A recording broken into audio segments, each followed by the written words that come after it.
साथियों, मैं doctor Rajesh Paliwal, assistant professor DV college Orai, इस यूट्यूब चैनल के माध्यम से बुद्धि पर अपनी बात रखना चाहता हूँ।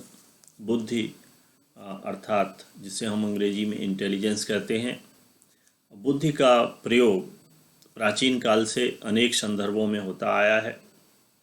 इसमें यदि हम अपने प्राचीन ग्रंथ रामायण और महाभारत को भी देखें तो हम पाते हैं कि हमारे महाभारत में यक्ष द्वारा किए गए प्रश्नों का समुचित उत्तर युधिष्ठिर ने दिया, जिनका के उत्तर उनके चारों भाई नहीं दे सके और वह अचेत हो गए।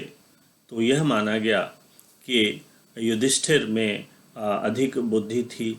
इसी तरह यदि हम रामायण को देखें, रामचरितमानस को देखें, तो हम पाते हैं कि हनुमान जी और जामवंत जी ऐसे चरित्र हैं जिनको बहुत बुद्धिमान कहा गया।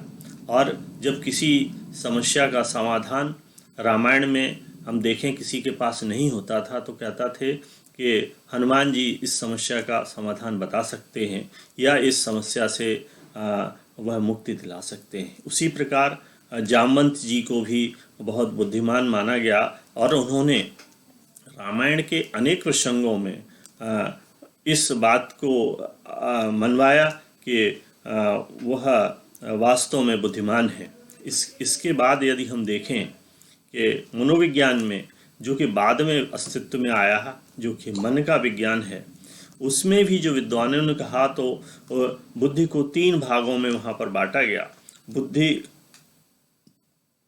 को किसी ने कहा कि यह एक सीखने की योग्यता है, किसी ने कहा कि बुद्धि वातावरण के साथ प्रभावशाली ढंग से समायोजन करने की योग्यता है, किसी ने कहा कि बुद्धि अमूर्त रूप से चिंतन करने की योग्यता है।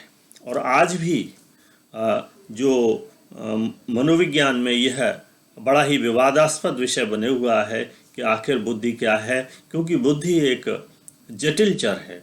यदि हम कहें तो भारतीय दर्शन की यदि हम बात करें तो हम कह सकते हैं कि मनुष्य के अंतःकरण के 3 अंग हैं: मन, बुद्धि और अहंकार। मन बाह्य इंद्रियों और बुद्धि के बीच संयोजक का कार्य करता है और व्यक्ति को उसके बहुत से सवालों के उत्तर देता है।